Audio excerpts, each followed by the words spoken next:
So Pete, what on a scale of 1 to 10, how dumb, 1 being the dumbest, and 10 being the smartest, is a turkey? Well, in 12. your opinion? A 12. 12. Thank you. Hey Pete, did you see the bus that drove by that Sean just threw me under? Did you see that? Yeah, I did. Okay. And the tire marks are deserved if you said that. I'm just going to say. All right. All right, everybody, before we dive into today's episode, we have some exciting news to share. That's right. The Casting Faith podcast has officially partnered with First Form, your go-to for the best energy drinks, greens, protein bars, beef sticks, and much more to fuel your fitness and wellness journey. Whether you're hitting the gym or heading out on the water or just trying to feel better every day, First Form has you covered. It doesn't matter if you're keto, if you're vegan, whatever diet you're on, they have you covered. Think premium protein products, top-tier vitamins, and even these delicious energy drinks that fuel this podcast. Here's the best part. When you shop through the link in our bio, you're not just investing in your health, you're helping the Casting Faith podcast and supporting us to bring you more content. So go ahead and check it out. Grab what you need because they have you covered, and let's tackle this faith, fitness, wellness journey. Whatever you're on, this is the stuff that will fuel you. And let's dive into today's episode. I challenge you as a believer, let that power get out. Blind people received their sight. People have been carried in. We're healed. Nobody touched them. Nobody laid a hand on them.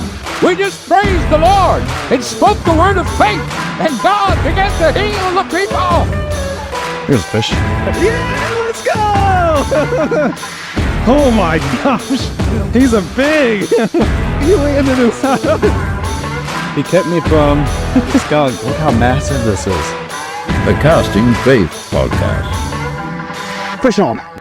Welcome to the Casting Faith podcast. Welcome back to another episode. Today we have a awesome guest, Yes. Pete Rogers. He's not in studio, but he's, over the screen, and we're so glad you're here today. Pete's a legend in the podcasting community, also in the outdoor community. We're so glad that you're with us here today, Pete. Thank you for having me, guys. I really appreciate it. I really do. I think, again, that's an overstatement, but I'll take it. I'll take it. Any attaboys, we all need those attaboys from time to time, but thank you for having me. I'm looking forward to the show. Yeah, we're glad that we're on, and we're just going to dive into it today. Pete, we just spent some time with you recording on Christian Outdoors, and we'll make sure that, we promote that and have our listeners come over and hear that. But let's catch up. How are things going with Pete Rogers today? Oh man, everything's good. I mean, I can't complain, and nobody would listen if I did. So it's been good. I mean, we're springtime here in South Carolina, and excited about turkey season coming up here before long. Hey, we got some questions for you later then. trying to get ready for that, but I'm going to miss the entire turkey season this year because of a shoulder surgery I'm having in just a few weeks. But that's okay. I keep thinking maybe I can sit in the blind and put the gun on a tripod and still try to go. I'm sure I will go towards the end of the season. But yeah, it's awesome. Just enjoying life. So I got a quick question for you here. Here we With go. turkeys, Charlie's never been turkey hunting. There's a huge debate on our podcast. Charlie thinks it's the easiest, dumbest That's animal. not the words. The words are not easiest. The dumbest animal on the planet. And my argument is it's one of the hardest to hunt because they can see anything, any slight movement. So Pete, what on a scale of 1 to 10, how dumb, 1 being the dumbest, and 10 being the smartest, is a turkey? Well, in your opinion? A 12. 12. Thank you. Hey Pete, did you see the bus that drove by that Sean just threw me under? Did you see that? Yeah, I did. Okay. And the tire marks are deserved if you said that. I'm just going to say. All right. And the turkey book I wrote, that the opening line starts with Archibald Rutledge, one of the greatest outdoor writers of all time and one of the most prolific turkey hunters, early 20th century. He said in one of his books, he said, there are hunters and there are turkey hunters, and they're not the same. Yeah. Okay. So if you haven't turkey hunted, then you haven't experienced one of the most grandiose and awesome experiences in the woods is hearing a turkey gobble and that sound echo off of the trees where you can just feel it in your chest, and watching that red, white, blue head come moving through the woods looking for you. And he may have the brain the size of a grape, but he will beat you more times than you will ever beat him. Yeah. Well, that settles So there. that. Well, Charlie. yeah. So his view of turkeys only comes from a very populated area in Northeast Ohio, in Akron area where we live, and he can run up to turkeys and almost grab them by their neck in town. So Okay. I told him that's Yep. not what turkeys really are like. So No, but try to hunt them, yeah. right? Try to hunt them in their territory and on their what's the word I'm trying to look for? Try to hunt them on their level. And Colonel Tom Kelly wrote the greatest book of turkey hunting ever. It's called The 10th Legion. It is a classic. If you even think about hunting turkeys, you have to read The 10th Legion by Colonel Tom Kelly. And in there, he makes this statement. He said, every turkey has a currency, and his currency is time. You have to commit the time to it, because they will absolutely leave you humbly dragging your gun back to the truck, saying, "What in the world is it going to take to kill this turkey?" And it is the greatest challenge that I've ever had in the woods of hunting, and I've hunted all over North America from many different species. And turkeys are an addiction. Wow. Yep. Well, it's funny because, I don't hunt yet. And I like to say the word yet because it's something I've always wanted to do. And we got plans to get me out there and learn this thing that I want to do. And so I love to fish and all these things, but to admit, I don't know what I'm talking about. So you guys educated me, and they educate, the listeners have educated me. I do have a very skewed view because, I work at the church, and it's like a vortex of wilderness, even though it's in the city. Yeah, wild. Like we've got some land. 200-inch bucks that are common in our church backyard. Oh, Just 200-inch bucks. Easy. Yeah, it's like Easy. They're Boone and Crockett's back there all day. Nobody can hunt them. Yep. You have my email address, right?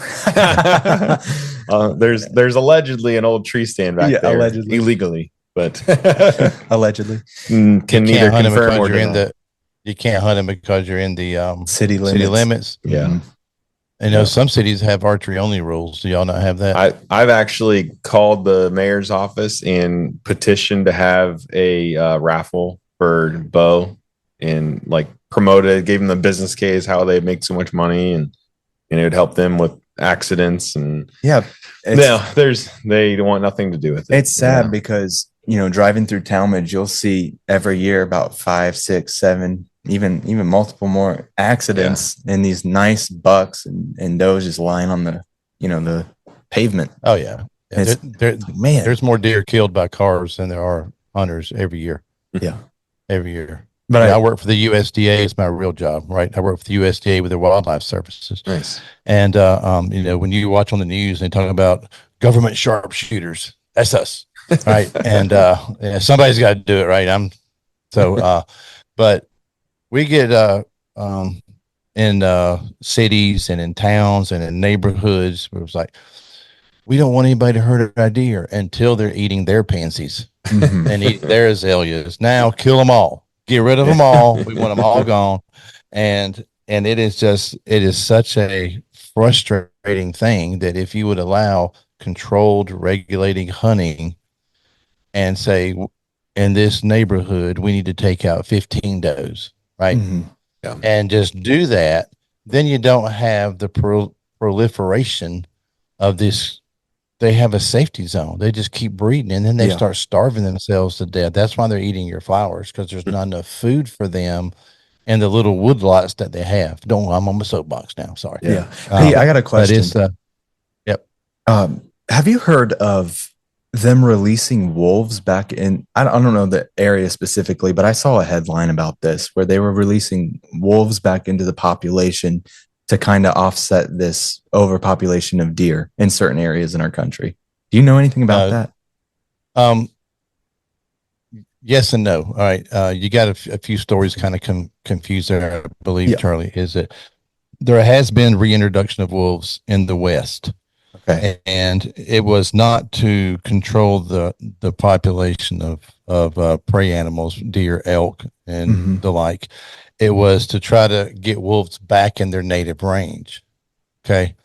And I'm all for supporting wildlife and doing that. Yeah. But the wolf, the people who were pushing this had no idea from a biological standpoint. This isn't from a hunting standpoint, it's strictly science, biological standpoint, how prolific packs of wolves are.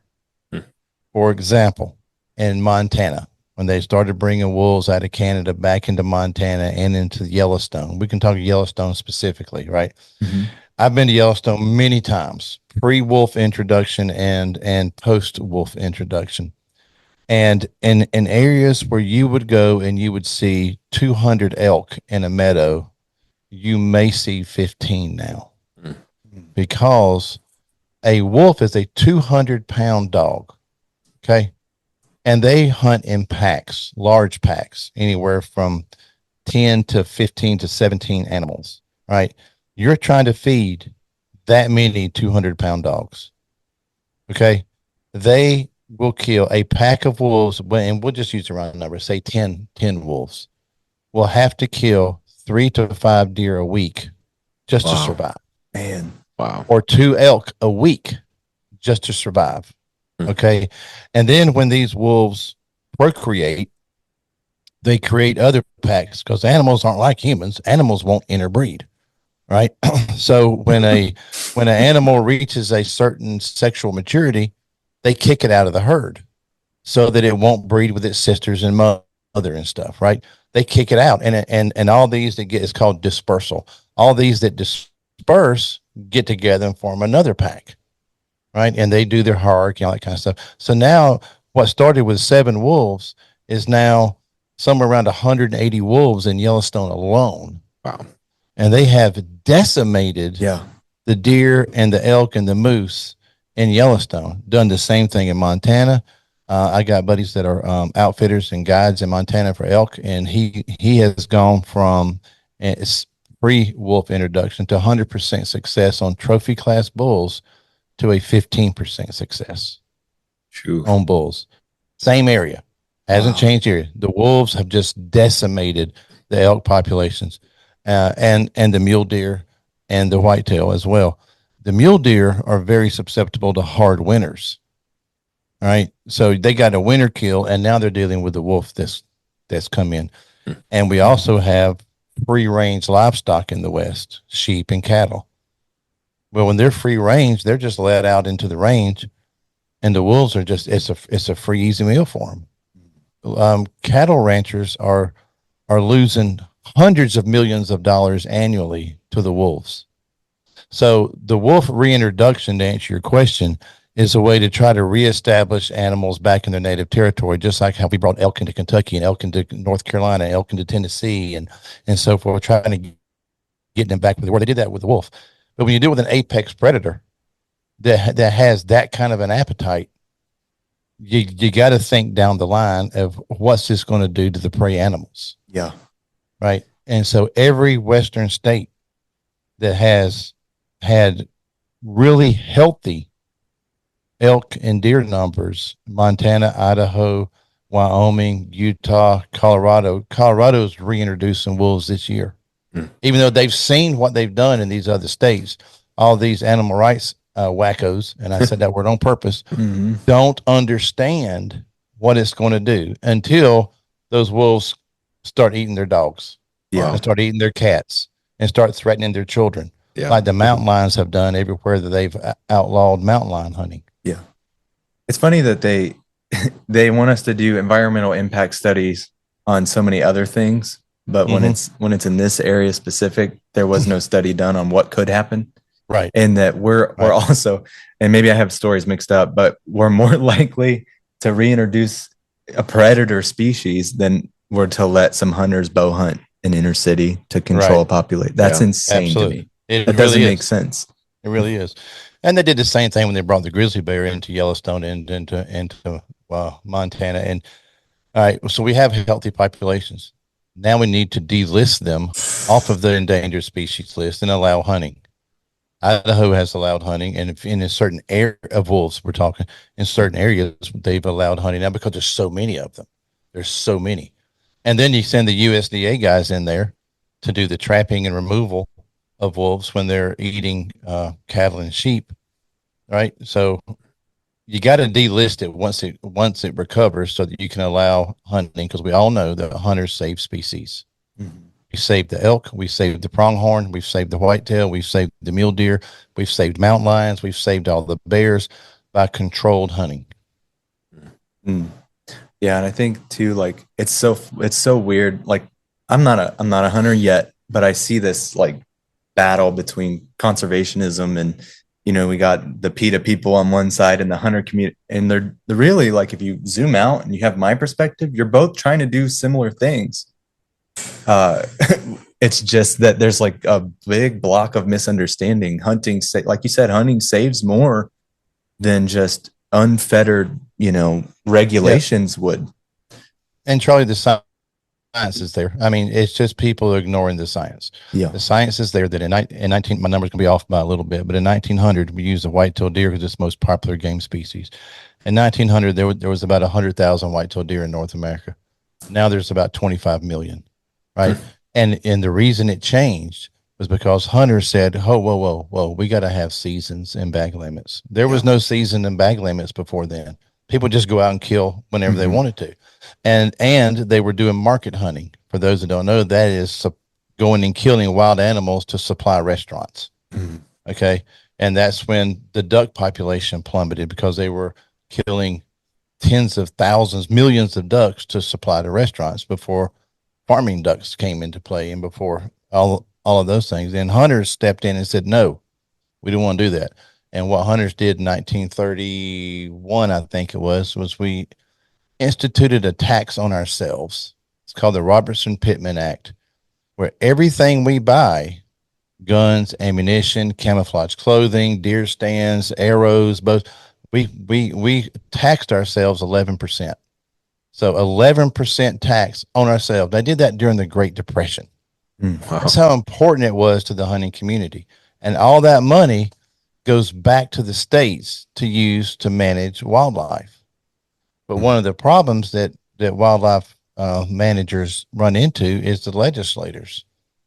Is the legislators of the states, this happens here in South Carolina, don't let the Department of Natural Resources make the rules to protect the animals. The legislators do that.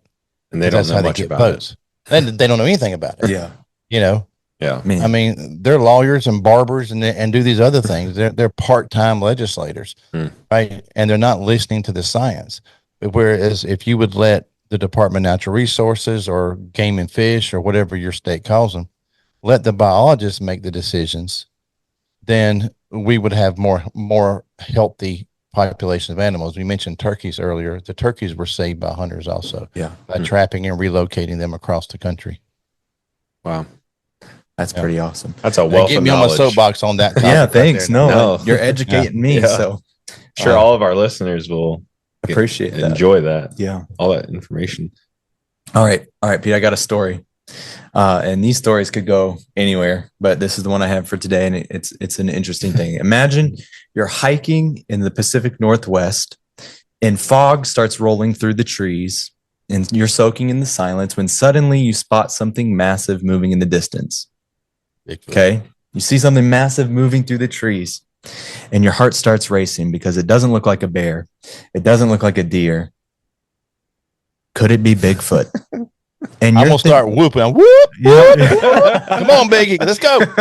Whoop, whoop. Yeah. So you grab your camera. I'll grab and start thunking trees. I start whooping at them. Yeah. And you grab your camera and you start recording just to zoom in, and you realize that it's one of your buddies in a Bigfoot costume pulling a prank of the year. Mm-hmm. I take that tree that was thumping tree, then I thunk him in the head with it. Yes. Yeah. Not hard enough to hurt him, but hard enough to know that I wasn't real happy with him. So this actually happened. This was a prank somebody played on one of their buddies. And I'm thinking, how dangerous of a That's prank. easy. That's a good way to get shot. Yeah. That's a good way to Exactly. get shot. Especially if you're Good way to friends with get hunters. shot. Yeah. So I guess my question with that story is, have you had any experiences or stories from that, like from the topic of Bigfoot? No, I haven't, and I keep hoping I will. Yeah. All right. Now, I have family members, and I don't know if you'll listen to this, my brother, who is like a huge Bigfootian. Well, Yeah. or Bigfootite, whatever they call those people. All right. And I'm kind of on the fence on Sasquatch or Bigfoot, and I can break that down if you want me to. But no, I haven't had any of those encounters. Ironically, in the neighboring county, supposedly someone saw one back in early December. It was a game warden. No, it was Wow. it wasn't. It was a police officer who was out on the lake on a river fishing and supposedly had an encounter with one. I say supposedly because there's no pictures. He just saw it and told about it. But yeah, when you go out in the woods or on the rivers, you see some things and you experience some things. I'm a trapper for the USDA. Mhm. I'm in the woods 300 days a year. That's awesome. Either You have a on my dream own- job. Just so I you know. really do. I really do. I was blowing up beaver dams all day today. Is what That's I was doing today. awesome. I got to blow up some more tomorrow. But anyway, it is a great job. I can't say that it's not. It really is. I'm very blessed to be able to do things I love and make a living doing it. But like I said, I'm in the woods 300 days a year, either for myself or for my job. Probably more than 300 days a year. And nothing. I'm like, I must be, I tell people I'm a deer repellent because I can, I have never killed a really good buck, right? 'Cause I live in South Carolina. We have 100-inch deer, 110-inch deer. We don't have deer like y'all have in Ohio. But I must be a Bigfoot repellent too. I was hunting in Kentucky a few years ago with a ministry called Iron Man Outdoors. And one of my closest buddy was over the next ridge and he's like, "You ruined my hunt." I said, "What are you talking about?" "You didn't hear that?" I said, "No, I didn't. It was something going whoop." I said, "Oh, that wasn't me." I mean, I'm not going to ruin my hunt when I go out of state. Okay. I'm not going to go to the trouble of ruining yours by ruining mine. That is not going to happen. But he really believes that he heard some whooping going on the, in that area where Bigfoot is supposed to has had a lot of encounters. But so my position on Bigfoot is possible, not probable. Yeah. I think my thought on it is it's probably a bear. What people are seeing standing on its hind legs. No, they're not seeing bears. You don't think? No, because the anatomy is too different. Mhm. Okay. Well, there goes my theory. I can give you a scientific breakdown of why I don't think it's probable. It's possible. Yeah, let's hear it. All right. Remember I mentioned dispersal earlier? Mhm. How animals disperse because they want to breed. Yep. So if you got I don't know if you call them packs or herds, a group of Bigfootians. All right. So you got a dad, a mama, and a couple of babies, right, who grow up to be sexually mature. If they're animals, they're not going to allow those sexually mature ones, males, to stay there. They're going to kick them out of the herd. They're going to say, "You got to leave." So now they got to go somewhere, but they have to find like species somewhere else in order to procreate. Yeah. All right. If there's that few of them, number one, how do they find each other? Mhm. Right. How do they do that? And if they are there's a lot more of them than we realize, because in order for them to continue the species, they will not allow, animals do not allow interbreeding. Mothers will not mate with sons, and sisters will not mate with brothers. That's just the way animals are. It's the way God made them. And so when these males, because you know how you see herds of does, but you see, once the bachelor group bucks break up, there's only single bucks, right? Because the little bucks get kicked out, so they won't breed with their sisters and stuff. And so if that's with Bigfoot, they have to be dispersed, and where are they going and how are they finding like species in order to keep it going? Because we've been seeing it since, there's cave paintings of Bigfoot. So there has to be multiple species. Yeah. Hey, Casting Faith crew, let's talk about something that keeps us running strong. Literally, we're proud to partner with First Form, the leader in premium nutrition and supplements. These products aren't just for gym rats, y'all. First Form has something for everyone. Whether you're in the gym, in the woods, or on the water chasing steelhead or bass, protein powders, pre-workouts, vitamins, greens, you name it, they've got it. And here's the best part. When you shop through our link, you're directly supporting this podcast. Every order you make helps us keep doing what we love, talking faith, fitness, and fishing just for you. So don't wait. Level up your health, fuel your passion, and support the Casting Faith podcast. Click that link and get started with First Form today. Okay, Pete, we got some questions for you. With the Christian Outdoors podcast, what inspired you to start the Christian Outdoors podcast? Good story. I'll try to keep it brief.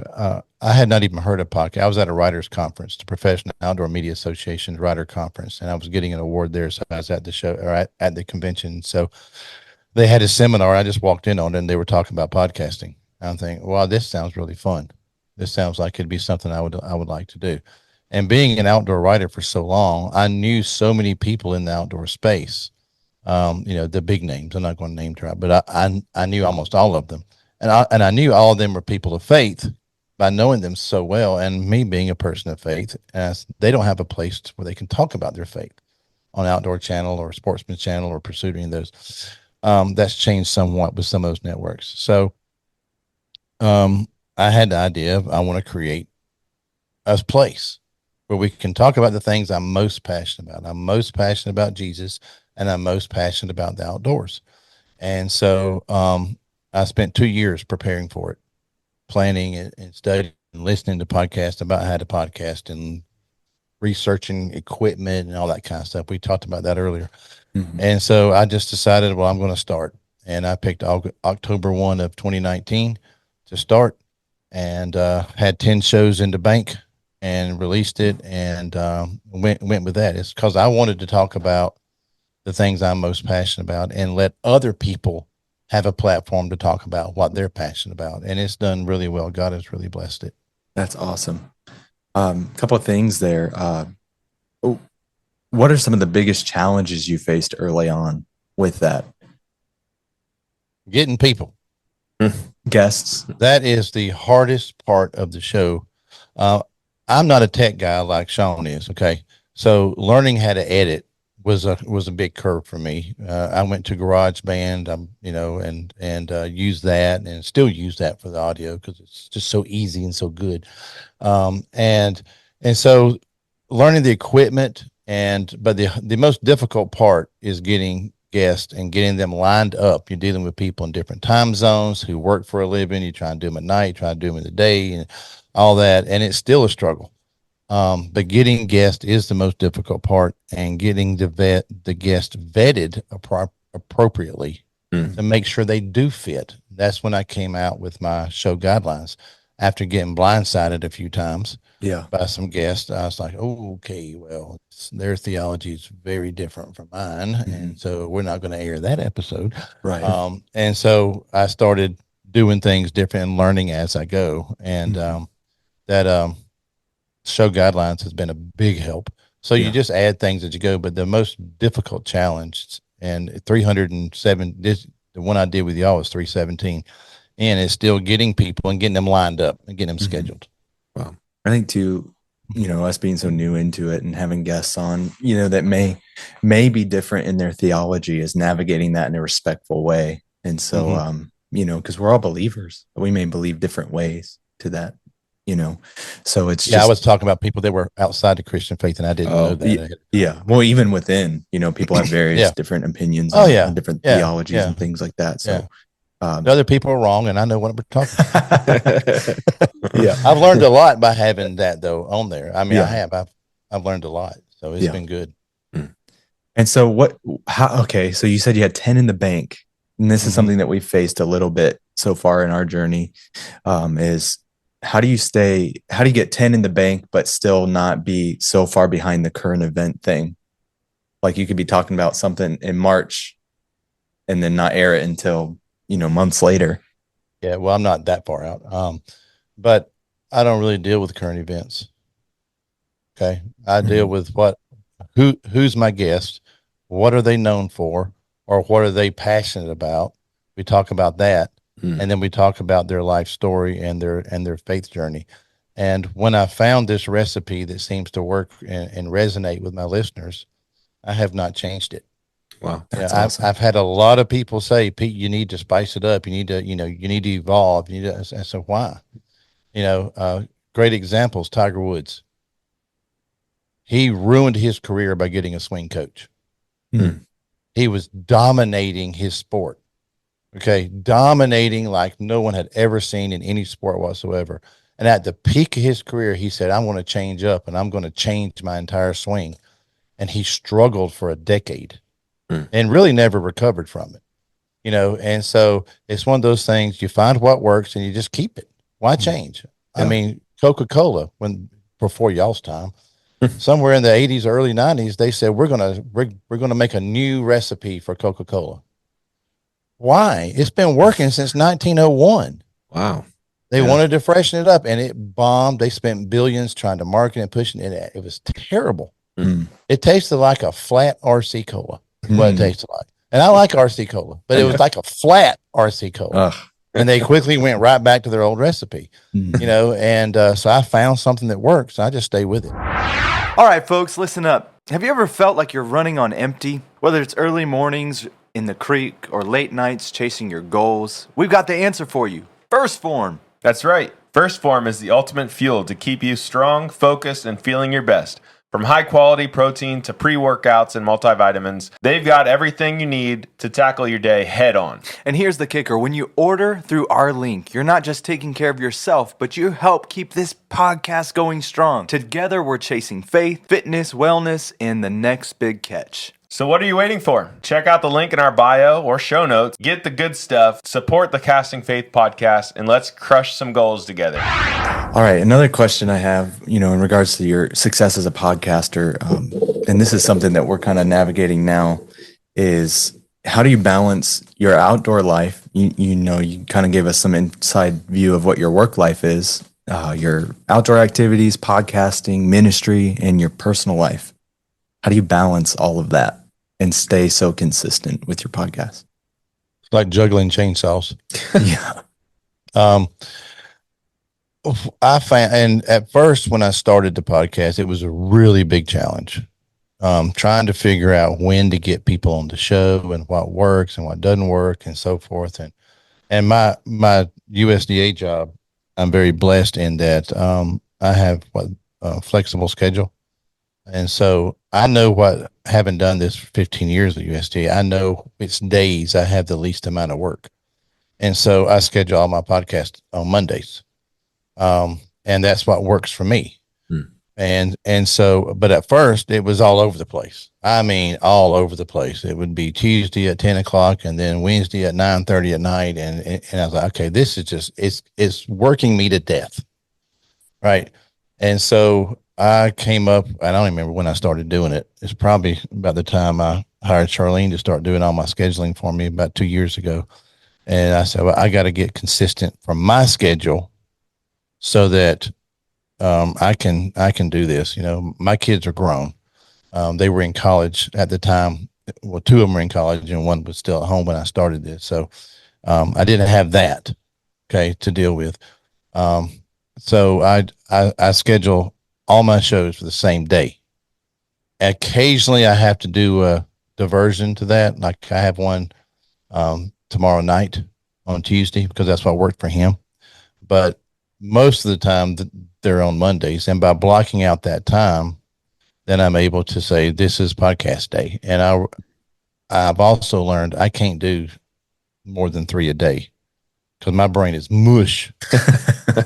Mush. Yeah. I mean, 3's hard. Yeah. Three in a day is hard because you're just, your own for an hour. Right. What it's like. Just think about preaching 3 sermons in the same day. I mean, you're exhausted when you get done, mentally just completely drained. So I try to do at least 2 every Monday, and sometimes I'll do 3. And that's how you get ahead. Yeah. Right. That's by booking multiples on the same day, back to back. Usually, all right. So I try to record for an hour. I allow 2 hours between show. So if I do one at 9 in the morning, the next one's scheduled for 11:30. In case this one runs over, and then I have time to rest, get something to drink, go to the bathroom, maybe get a snack. You know, me and Little Debbie. I love me some Little Debbie's now. I said this the other day. If you ever find my dead body, there's going to be empty Little Debbie wrappers around me everywhere. Quick question: is it fudge round or oatmeal cream pie? Neither. Neither. Nutter butter. Nutty buddy. I love the Nutty Buddies. I love the Swiss rolls, and I love the the peanut butter cream pies. Those are like, Nice. oh my gosh, that is sin in ceramic. I mean, in cellophane. That is sin in cellophane. Golly, it is so good. It is so good. You know, my cardiologist doesn't like it, but I mean, I actually have to not buy them. I'm so addicted to them. Guys, I need me a Little Debbie. I need me a Little Debbie. They'll probably reach out for a sponsorship with you. I need to do that. I need to reach out to Little Debbie. Get me a big Deborah shirt and be ready to roll. So I do everything on Mondays. Is how I do it. But I didn't start there, and like my writing that I do for magazines and stuff, I do the same thing. I block out days. I have columns that I write, and I say, okay, these are due. I'm usually about 6 months ahead on my writing though, because I know that they're columns and I know the season of the year is going to be. And so I can write fall stuff right now without any problem. You know, it's not a big deal. But anyway, that's how you do it. You just block out time. Yeah, that's awesome. Now, one of the cool things with having you on and being on your show is we're learning a lot here. And we're learning our fails. Yeah, we're grateful. We're grateful for your gratitude and sharing. Help this. you anyway. And thank you for your patience. Yeah. Sure. But that being said, do you have any advice for a young podcast like us in the same field? You know, we talked about this on our show with you. You know, a rising tide lifts all sails. Do you have any advice? We're 19 episodes in now. You got any advice for us in our first year? Well, I want to repeat some of the things I said on mine in case your listeners don't hear that. Is be consistent. You know, I don't know. Do y'all have a specific day that you release your shows? Do that every week. You know, if you say we're going to do 50 episodes this year, you got to do 50. If you say you're going to release on Mondays, you can't release it on Tuesday. Because here's the thing. Think about the listener. If you're in the car and you're looking for a Casting Faith podcast, and well, I've already listened to that one, and it's supposed to come out that day, they've already jumped to another show. Yeah. And if that show hooks them, you just lost a listener. Yeah, for sure. Right. And so I have mine released Monday mornings at 5 a.m. Eastern time. That's when they release. I use Libsyn. They're not a sponsor either. I use Libsyn as my host who throws it out to all the platforms. And they release on Monday mornings at 5 a.m. And that is without fail. I have not missed a single episode since I started, except when I told the listeners I'm going to be taking off.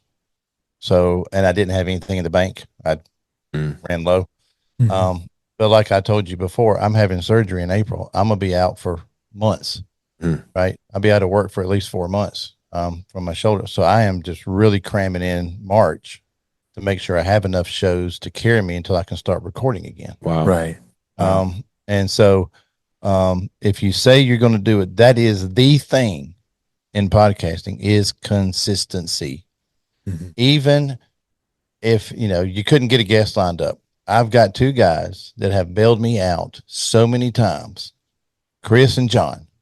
And John co-hosts with me some now, right? And they're pastors. One's in Kentucky, one's in upstate New York. And I'm like, guys, my guest bailed on me, and because sometimes they just don't show up. The guests don't even email you and say, I can't make it. They just don't show up. You block in your time, you're there, and they don't show up. They don't get a second chance. And I mean, I know that's grace, but you know, we had this scheduled weeks ago, and you know what it's like. Charlene sends out a reminder. Don't forget to show. Are you still good? Because if you're not, we can throw somebody else in there. Right. Yeah. But that happens. But when you have somebody that can bail you out, say, hey, John, I need a show. Are you available Monday, Tuesday? Tell me when you're available, and we'll make a show. And we make a show. And so you got to be consistent. That's number one. And number 2 is, and which you already know this, is you got to have good mics. You got to have decent audio. You know, you don't want us down or like Charlie Brown's teacher. Wah, wah, wah, Yeah. wah, wah, wah, wah, wah. Yeah. You got to have good audio sound, and you got to be consistent. That is the thing. That is it. Yeah. And the listeners will come. Now, have you always been video too, or did you make that transition? No, I didn't. I should have, but because I am not a video editor, I am terrible at it.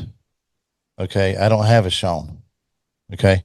And so I didn't start video until You January could of for the last right year. price. Well, considering what I'm charging you to be on your show, I think we can work out a deal here. Maybe we should talk. I mean, seriously. Well, hey, I know this. If you ever need to fill one of those guest spots, we'll be here for you. All right. Same. And I mean that same. Because I know what it's like to be left out to dry like that. So just reach out to Charlene. She'll put you on the books and we'll get it done. Because she does 100% of my schedule. I don't do any of it anymore. Awesome. You know, she's great, by the way. She's worth her penny. She's such a Yep. sweet person. And so Thank you. I have a Google sheet that has all my interviews on it, and I have a Google sheet with all my shows on it when they're supposed to air, and all the contact information is on it. And she just puts it in there, and she puts it on my calendar. And so I'm like, who am I interviewing tomorrow? Okay, well, you got you got Charlie and Sean tomorrow night at 6:00. I said, night? She said, you remember? Oh yeah, I remember now. Okay. Yeah, my wife's car died. Yeah. And then we got snowed out too. It was like that polar vortex we brought on. Sure. You know, Sure. It's fine. I mean, stuff happens, right? I had Yeah. to postpone a show yesterday that was, I hardly ever do them on Sundays. I had one for last night, but they're West Coast, Pacific Northwest, the Soul Seekers podcast. But I had to cancel last minute because I had something come up this weekend. Well, I say last minute. I gave notice and we're rescheduling. That stuff happens. Mm-hmm. You know, just let them know ahead of time. I would say, again, be consistent and try to get ahead when you can. Yeah. You know, so if y'all need to take a Saturday and do 4 or 5 shows back to back, or 2 or 3, that's really all you can do well. It's 2 or 3. And then you're just done. Yeah. Do that, but try to work ahead and be consistent. What days do y'all release? Fridays. Mm-hmm. At the Or same Thursday time at midnight. Yeah, like something like that. Yeah. Okay. Then just make sure you do that every time. Mhm. Do that every time. And don't miss. Don't miss. If Yeah. you know you're going on family vacation, since you got 2 of you, one of you can do a show alone if you have to. Yeah. Yeah. Right? I don't have an extra Pete. But that's another reason John's doing some co-hosting with me now, because he's been on so many episodes anyway. And People are used to it. in case when my shoulder, if John has to do some shows, he can. Yeah. And the listeners will already know who he is and be used to him. That's awesome. Yeah. That's nice. Very good. Thank you so much for that advice. Absolutely. We're going to move on to a next segment, and this will be one of our last. This is a fun segment we do. It's called Overrated, Underrated. Overrated, Underrated. And so basically all this is you're just going to give us your thoughts and opinions on this. Usually there's a theme song, but that's okay. But overrated, underrated. And the first topic is this: camping in the summer versus, I don't know anybody who does this, but winter camping. The outdoor boys. Yeah. Oh yeah. That's got a different level. He's a different level. Okay. Summer. All right. Now I live in the South. Okay. Where mosquitoes are the state bird. Okay. So I don't camp in the summer unless I got thermocells running everywhere. Okay. Because of the mosquitoes. I mean, the mosquitoes will absolutely carry you off. Plus, when it's 95 degrees at 10 o'clock at night, it's miserable. Yeah. So spring or fall, to answer your question, winter. Yeah. All day long. Winter. All day long. I guess I'm like skewed because Ohio winters are negatives. So Yeah. well, yeah, that makes sense. Yeah, Hot. yeah. The heat is. So I was down on the Amazon River in Manaus, Brazil, 2 summers ago, And the high during the day was like 120 plus degrees plus the heat index and stuff. And then even when you'd walk out at night, it was still like 95 to 100 degrees. Just absolutely miserable. And I didn't see a humidity. single mosquito though. I expected to see mosquitoes in the Amazon, but I would have too. I would have too. I Yeah, took it enough gets malaria meds to kill every mosquito that bit me and didn't see one. It's just I don't know why I still live in the South, because I hate the summer so much, but this is home, right? You go outside and I tell people you're sweating in the shower. Why even shower? I mean, it's so humid, it's so hot. You don't breathe, you swallow. The air is so heavy. It's just it's oppressive. It is. You get in the pool and you get hotter. Yeah, it's a bathtub. Yeah. You got 25,000 gallon bathtub. That's what Perspective is everything, because anyone in Ohio is like, oh, I hate our winters so much. It's so cold. I wish I was in the South. And now we got someone from the South saying it's so hot. We just wish we were in so hot. colder weather. Yes. Which is so funny. Yes. There's got to be that just right place. We just haven't found it yet. Yeah. So. Yeah, it does, where it's cold, but not a lot of snow. Yeah. Yeah. Which I like snow because we never get it. Yeah. Yeah. Right. Now, if I had to shovel it every day to go to work, I probably wouldn't like it. Yeah. You'd be probably getting 2 shoulder repairs at this point in this winter. I would have a machine blowing it. There it is. I can assure you that. Yes. Yeah. All right. Next topic: fishing with live bait versus fishing with lures. For what? Any fish. Yeah. Oh, it depends on what you're fishing for there. There we go. It does. It does. I was fishing, doing a story on crappie fishing. We don't have crappie down here. We have crappie. There it is. That's what he says too. Yeah. We don't. I say crappie. We throw crappie back because they're not big enough to eat. Okay. But I was fishing with a guide one day and for a story on crappie fishing. He was using jig heads with minnows on it as opposed to artificial. And I asked him for the story, why do you use minnows? He said, you can't fish a minnow wrong. I'm like, and he's got clients that are paying him to catch fish. You can't fish a minnow wrong. If I'm fishing for, when I go to Canada fishing for walleye, it's minnows all day long. All day long. I will fish minnows all day long. If I'm fishing for crappie, I will fish minnows. If I'm fishing for striped bass, I will fish minnows or herring, blueback herring. If I'm fishing for bass, I'm throwing artificials. Yeah. If I'm fishing for bluegill, it's crickets. Okay. So it just depends on the species, It really does. If I'm fishing for catfish, I'm fishing with dead live bait. Yeah. So crappie. That's one of my favorite fish to fish with, or to fish for. And here in Ohio, we got a reservoir up here, Mogador Reservoir, and the limit's like 30 a day. That's what ours is. Yeah. Yeah. So it's pretty fun. But they have to be a certain size. I don't think there's is there? Yeah. Yeah. Depending on which lake we're on, but it's still like 9 inches. It's still a pretty small fish. Yeah. I wouldn't keep a 9-inch crappie. I'd throw it back. Yeah. But I do. To answer your question, depends on the species. Now for brim, I want to clarify this. I love catching bluegill. Okay.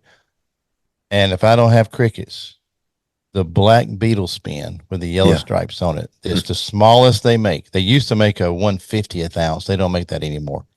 Right. It's a 1/32. That is a bluegill killing machine. It should be illegal. Yeah. I mean, you can't keep them off. I love that on a 4-foot ultralight rod. That is so much fun. So I found this lure a couple of years back, and I've used it for bass fishing. I've used it for crappie fishing. I've caught a lot of different, I've even caught catfish on it. And it's a Berkeley power bait. It's like a weighted hook inside of it already. And it's a little baby shad. Yeah. That's a good bait. Man, like that's like one of those go-to lures in my tackle box now, because I've caught just about everything on it. Yeah. And they make various sizes, like a 2-inch and a 1-inch one, but the 1-inch one kills the crappie, and it's like mimics a minnow. So it makes sense. But it's one of my favorites. One of the rules in fishing is if they're not biting, make your bait smaller and smaller and smaller until you get a bite. Yeah. Always go smaller. Go smaller. And it just depends on what I'm fishing for. But the MEPS, it says they've caught more fish than any other lure ever made. And the MEPS 0 with the squirrel tail hair on it is pretty hard to keep fish off of. Yeah.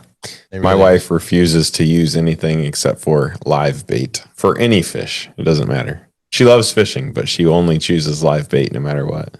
I'm praying for her. Yeah, me too. Me too. We just bought a bass boat. And so this year I'm going to try to get her to change her mind. Okay.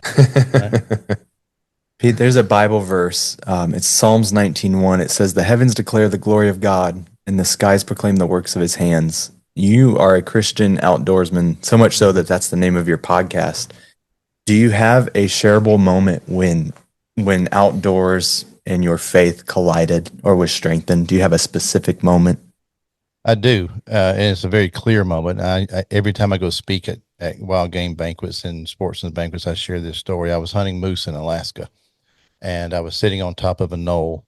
I'd already killed my moose, and I had another 10 days, 12 days to go with our group. So I was just out there enjoying nature. I had my 30-06 with me because we're in grizzly bear country. So in case you're wondering, I wasn't just out there just tree hugging. I was prepared. And I was sitting there and I was looking at, there's a glacier off to my right that I can see. And there's this valley down below me and these bright yellow willow trees and these blood red alder trees. And then you had the bushes, and you had the conifers and just contrast of colors. And I was like, man, I really feel insignificant to all this. This is just amazing. And when I said that, I had a moment, a life-changing moment, when I felt in my spirit, no, you're not insignificant to this, because those snow-capped mountains aren't made in the image of God. Mm-hmm. And that glacier isn't made in the image of God. And these willows aren't made in the image of God. But you, Pete, being a human being, are the signature at the bottom of this masterpiece. You are the most important thing ever created. Wow. Because you are valuable. You matter. You are the signature on this masterpiece. Because I realized that when it was said and done, Jesus didn't die for that glacier. Mm-hmm. He wasn't nailed to the cross for those snow-capped mountains. And his resurrection did not alter that river whatsoever. Mm. It did it for me. Yeah. And it was a life-changing moment. It was wow. Because we are the masterpiece of all of God's creation. That's powerful. Yeah. That's powerful. It's awesome.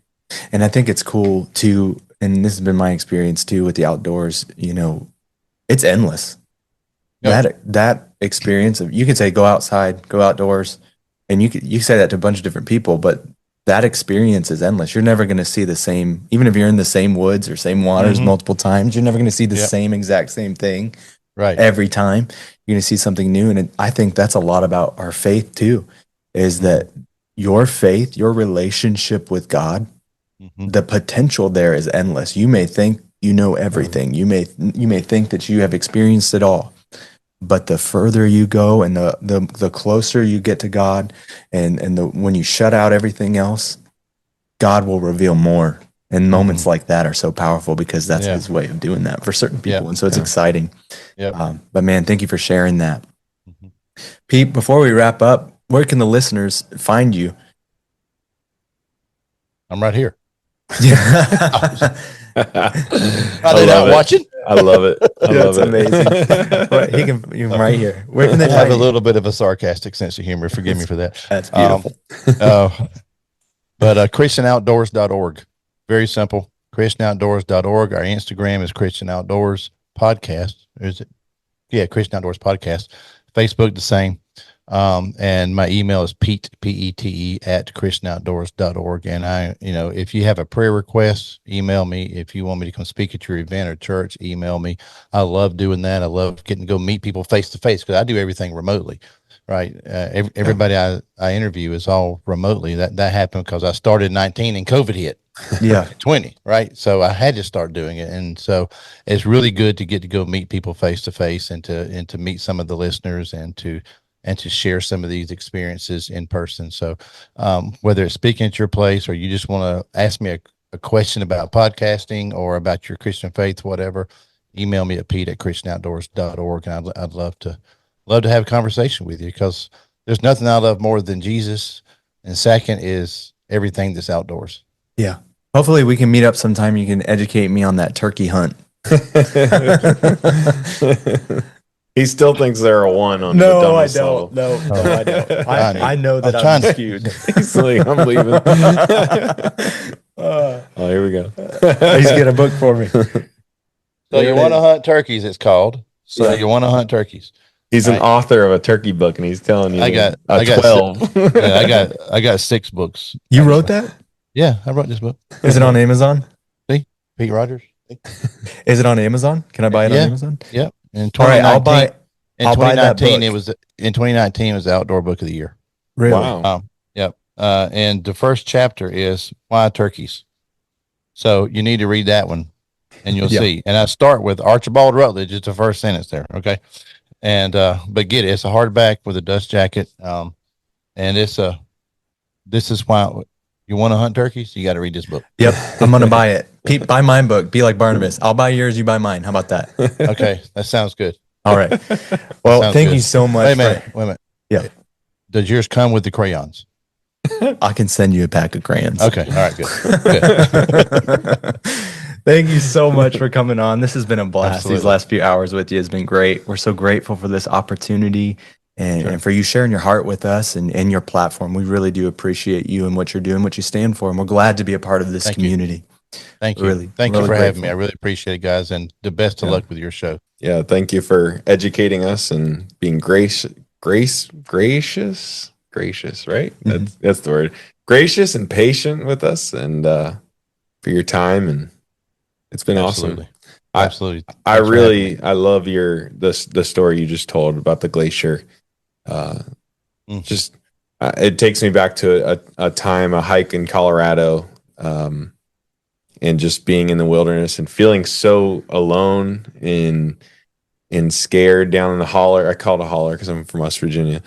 I was down in the holler, and then I ran up on this moose, and it scared me, and I realized how small I was. But at the end of the end of it's like God created all this, and you're in the image of God.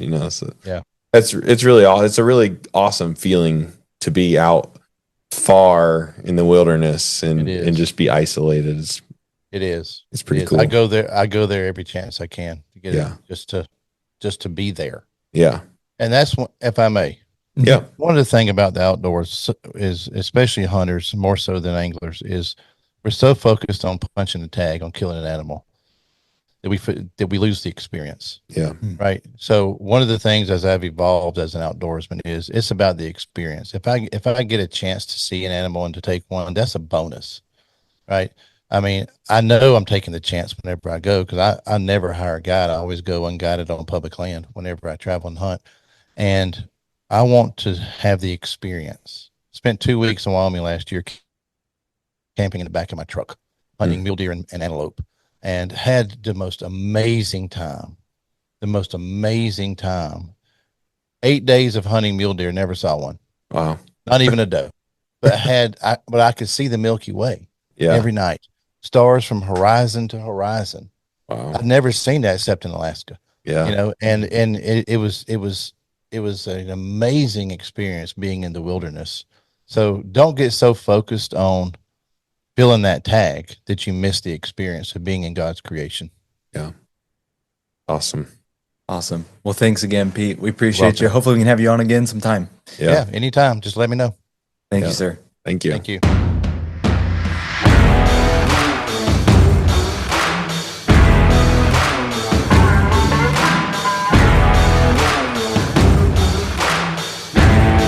Like, comment, and subscribe.